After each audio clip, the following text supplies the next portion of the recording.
अस्सलामुअलैकुम जी फ्रेंड्स। आज का जो हमारा टॉपिक है वो है potential well with two two vertical walls. हम लोगों ने क्वांटम मैकेनिक्स 2 की सीरीज़ को स्टार्ट किया हुआ है। तो इस सीरीज़ में हम इन टॉपिक्स पर पिछली वीडियो में बात कर चुके हैं, ये देखते जाएं। तो आज की जो हमारे पास वीडियो है वो वीडियो नंबर 18 है।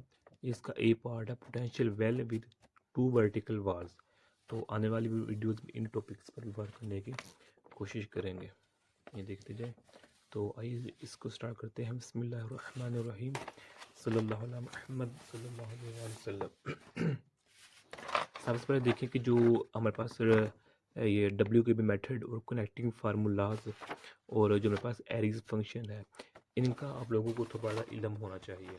इसमें जो हम फार्मूला यूज़ करेंगे वो इन्हीं टॉपिक्स से हमने ड्राइव किया हुआ होता है।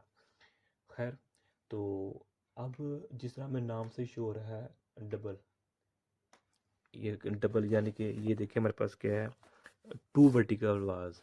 क्या है, दो हमारे पास वर्टिकल वाल्स हैं।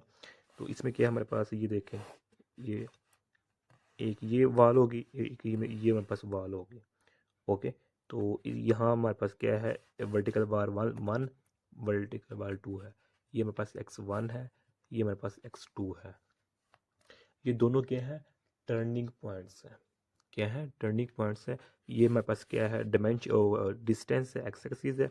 ये हमारे पास क्या है, ये हमारे पास पोटेंशियल है वाई एक्सिस पर। ओके, तो अगर अल्हम्दुलिल्लाह, अगर एक हमारे पास पार्टिकल है, एक हमारे पास क्या है, पार्टिकल है, वो मूव कर रहा है, तो इन्हीं दो वाल्स के दरमियान ही मूव करता रहेगा। अगर ये पार्टिकल है तो यहाँ आएगा, तो यहाँ से टकराने के बाद फिर ऐसा ऐसा करेगा, तो इधर फिर इधर, यानी दो वाल्स के दरमियान ही रहेगा, मूवेबल होगा और दो दरमियान के दरमियान ही रहेगा। क्योंकि जो दो वर्टिकल वाल्स हैं, इनकी जो पोटेंशियल है वो बहुत ज़्यादा हाई है, जिसकी वजह से जो वो पार्टिकल होगा वो इसके दरमियान ही रहेगा, मूवेबल रहेगा। ओके, तो अब ये दो मेरे पास क्या है, ये x1 है, ये मेरे पास क्या है, x2 है। ये टर्निंग पॉइंट्स हैं। अब ये टर्निंग पॉइंट्स क्या होते हैं, तो ये देखें, जब हमने डब्ल्यू के बी मेथड को स्टडी किया था तो इसमें हमने डिटेल में डिस्कस किया था। हमने जो तीन रीजन बनाए थे, रीजन 1, रीजन 2, रीजन 3, तो तीनों में हमने देखा था कि क्या क्या होता है। अब मैं उससे डिटेल में नहीं जाऊँगा, तो इसका जो लिंक होगा आप लोगों को डिस्क्रिप्शन में मिल जाएगा। अलबत्ता इन शॉर्ट मैं ये बता देता हूँ कि जो टर्निंग पॉइंट्स होते हैं, यहाँ जो मेरे पास एनर्जी होती है वो पोटेंशियल की इक्वल होती है। यहाँ भी जो एनर्जी होती है पोटेंशियल की इक्वल होती है। पोटेंशियल यही वाला होता है, ये वाला पोटेंशियल। अब एनर्जी क्या है, इस पार्टिकल की एनर्जी, यानी कि हम कह देते हैं ये मेरे पास एनर्जी है पार्टिकल की, एनर्जी लेवल ऑफ पार्टिकल है जो कि इसमें मूव कर रहा है। जब इन दोनों की एनर्जी, जब पार्टिकल की एनर्जी इस पोटेंशियल की इक्वल हो जाती है, तो वो हमारे पास टर्निंग पॉइंट होता है। और हम अब जानते हैं कि टर्निंग पॉइंट पर जो हमारे पास डब्ल्यू की भी मैटर होता है वो फेल हो जाता है, वो वर्क नहीं करता। ओके, यही वजह है कि इसकी जो एनर्जी होती है वो पोटेंशियल के इक्वल होती है, जिसकी वजह से ये जो डब्ल्यू की भी मैटर है वो यहाँ यूजेबल नहीं होता। अब यहाँ अगर हम चाहें तो ये रीजन 1 का नाम दे रहे हैं, रीजन 2, इसको हम रीजन 3 का नाम दे देते हैं। ओके, तो इसमें अर्ज़ ये है कि जो हमारे पास रीजन 1 और जो हमारे पास रीजन 3 है, यहाँ हमारे पास पार्टिकल ही मौजूद नहीं, ना इधर है ना ही इधर, क्योंकि पार्टिकल इन दोनों वाल्स के दरमियान है और यही मूव करता रहेगा, इन दोनों वाल्स के बाहर जाएगा नहीं। यानी कि टर्निंग पॉइंट्स जैसी उसके पास पोटेंशियल है ही नहीं, तो यानी कि इतनी एनर्जी इसके पास नहीं है कि वो इस पोटेंशियल को क्रॉस करके बाहर चला जाए।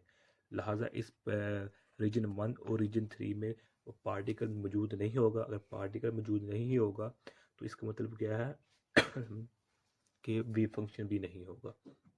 ओके, तो अगर हम अपनी आसानी के लिए इसको इस तरह लिख सकते हैं कि जो हमारे पास ये क्या, एक्स इज इक्वल टू 0 है इधर, और इसको हमने एक्स इज इक्वल टू ए है। ओके, ये हमने लिमिट लगा दी हुई है कि 0 से लेकर एक्स ए तक, ए से लेकर 0 तक है। तो अब अगर ये हम अगर बात करें पोटेंशियल की, तो इधर में जो पोटेंशियल होगा, इधर मेरे पास फंक्शन होगा और इधर मेरे पास इनफाइनाइट होगा। अब इसका मतलब क्या है कि अगर हमारे पास एक्स लेस देन ए और ग्रेटर देन 0 होगा, तब हमारे पास फंक्शन होगा, वेव फंक्शन होगा, अदरवाइज वेव फंक्शन नहीं होगा। इसका मतलब क्या है कि रीजन 1 और रीजन 3 में जो मेरे पास फंक्शन होगा वो 0 होगा, यहाँ भी 0 होगा। रीजन 1 में और रीजन 3 में जो मेरे पास वेव फंक्शन वो 0 होगा, लेकिन जो रीजन 2 होगा इसमें वेव फंक्शन 0 नहीं होगा बल्कि फंक्शन होगा। यानी कि 0 से लेकर एक बाउंड्री के दरमियान हमारे पास जो वेव फंक्शन होगा वो एग्जिस्ट करेगा। ओके। अच्छा, एक यहाँ मज़ेदार बात यह है कि जो ये वेव फंक्शन होगा ये ओसिलेटरी वेव फंक्शन होगा। ओसिलेटरी वेव फंक्शन कह ले या हार्मोनिकली वेव फंक्शन कह ले, एक ही बात, या साइनोसाइडल वेव फंक्शन कह ले, एक ही बात। अब इसका मतलब क्या है कि जो अब इस पार्टिकल की वजह से जो वेव फंक्शन बनेगा इस रीजन के दरमियान वो साइनोसाइडल होगा, इस तरह का होगा, एक्सपोनेंशियली नहीं होगा। ओके। अब ये साइनोसाइडली यानी कि ओसिलेटरी और एक्सपोनेंशियल वेव फंक्शन क्या होता है इसको भी हमने डिस्कस किया हुआ है लास्ट टू वीडियोज़ में। यानी कि जब हमने ये देखें इसको देखा था, डब्ल्यू के मेथड को यूज़ किया था, तो तब हमने इन्हीं दो केसेस को भी स्टडी किया था। अच्छा, अब जो हमारे पास इधर वेव फंक्शन बनेगा उस वेव फंक्शन का जो है उसको हम W2 से शो कर देते हैं और साथ ही एक्स से। एक्स क्यों है? क्योंकि जो हमारा डिस्टेंस है वो हमारे पास एक्स हम ले रहे हैं। खैर, तो अब इसको हम इस तरह जो हमारे पास है ये इस तरह लिख सकते हैं। जो ये हमारे पास तो सी हमारे पास है तो पॉजिटिव होगा, ये हमारे पास क्या होगा एक्स होगा प्लस सी, और ये हमारे पास इस तरह होगा। ओके, ये हमारे पास एक्स। अब ये फार्मूला कहाँ से आया, कैसे आया, अब इसकी मैं डिटेल में नहीं जाऊँगा। ओके, क्योंकि इसकी जो डिटेल है वो मैंने बता दी हुई है इस वीडियो में, कि जब इस वीडियो का लास्ट था तो लास्ट में हमने इस इक्वेशन को देखा था, ड्राइव किया था। अच्छा जी, खैर ड्राइव तो नहीं किया था, लेकिन हमने डायरेक्टली इसका आंसर लिख लिया क्योंकि वो जो डेरिवेशन थी वो उसकी जो रीज़न है मैंने उसी वीडियो में बता दी हुई है। अलबत्ता इस जो इक्वेशन है इसको हमने उधर यूज़ किया था। अब ये पॉजिटिव इक्वेशन क्या यूज़ कर रही है कि पार्टिकल यहाँ है तो यहाँ आता है, टकराता है, जब टकराने के बाद वापस होता है तो उस वक्त मेरे पास ये होता है पार्ट। जब जाता है यानी कि लेफ़्ट से राइट जानिब जब जाता है तो ये मेरे पास ये पार्ट होता है। जब टकराने के बाद राइट से लेफ्ट जानिब तो उस वक्त मेरे पास ये पार्ट होता है। ये मेरे पास क्या होता है, मोमेंटम होता है। पी एक्स क्या होता है, मोमेंटम है हमारे पास। तो अब हमने चूंकि पहले कहा ये मेरे पास ऑसिलेटरी वेव फंक्शन है, तो इसलिए जो मेरे पास ये वेव फंक्शन है इसको हम इस तरह लिख सकते हैं, ये मेरे पास है। ओके, यानी कि मेरे पास क्या होगा C1 साइन मेरे पास 5x होगा प्लस C2 कॉस, यानी कि साइनोसाइडल वेव फंक्शन में हमारे पास साइन कॉस दोनों कंपोनेंट होते हैं ना।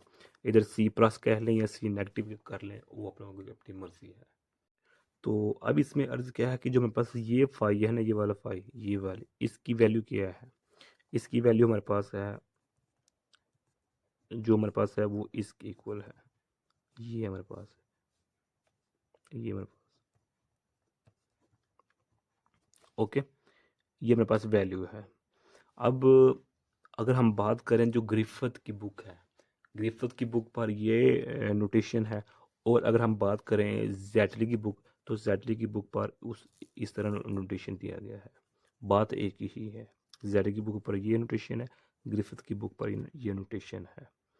ओके, तो ये मेरे पास क्या है, एक्चुअली तौर पर थीटा है, ये मेरे पास क्या है, एंगल है। ओके, और ये मेरे पास एंगल इसकी है। अब यहाँ से हम इसको अगर इधर ले आए तो एज कट ये मेरे पास है, तो ये मेरे पास क्या होगा, पी मेरे पास और डी एक्स इस तरह होगा हमारे पास। ओके, बस यहाँ की टर्मिनोलॉजीज का फ़र्क है, ये जेटर की बुक में है और ये जो है ग्रिफिथ की बुक में है।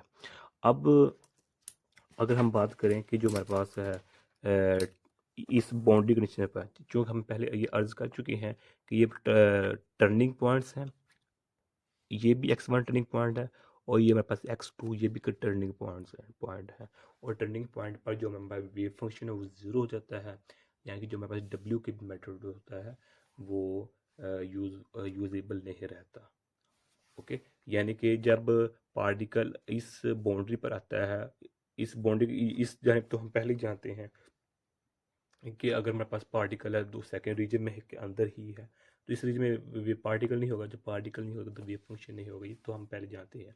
लेकिन अगर हम बात करें पार्टिकल इस टर्निंग पॉइंट पर आ जाए, इस टर्निंग पॉइंट पर या इस टर्निंग पॉइंट पर आ जाए, उस वक्त जो हमारे पास डब्ल्यू की भी मेथड होता है वो यूजेबल नहीं रहता। इसका मतलब है जो हमारे पास वेव फंक्शन है वो जीरो की इक्वल हो जाता है, किसके, जीरो की इक्वल हो जाता है। अब यही बात हम इधर करने लगे हैं कि जब हमारे पास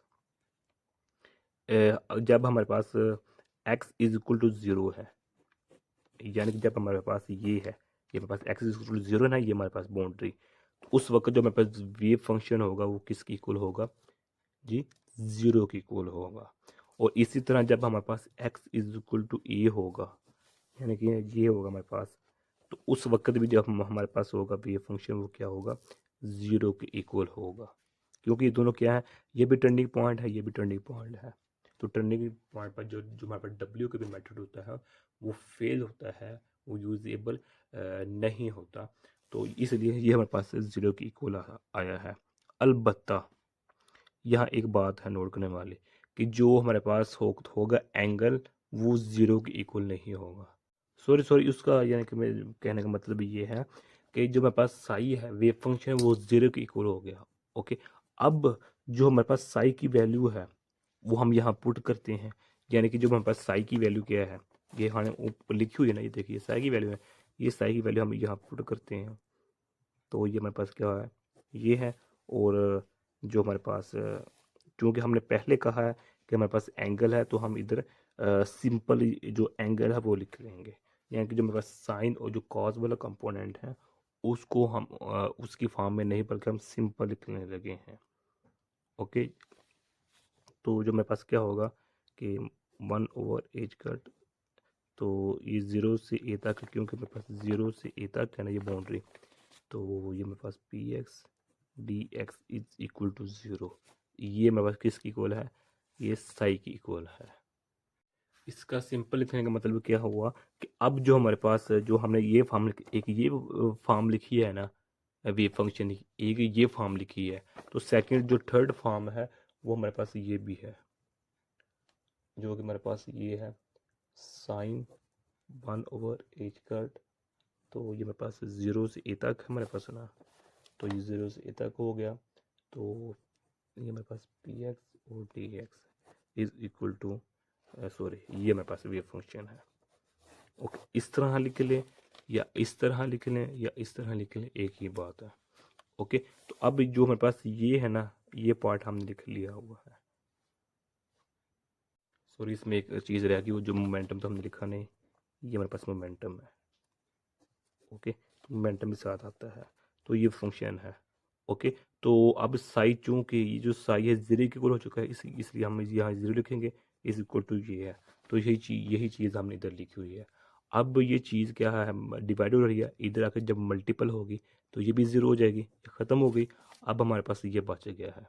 ओके, अब देखिए क्या हमारे पास एक्चुअली हमारे पास है क्या, ये जी, ये हमारे पास एंगल है।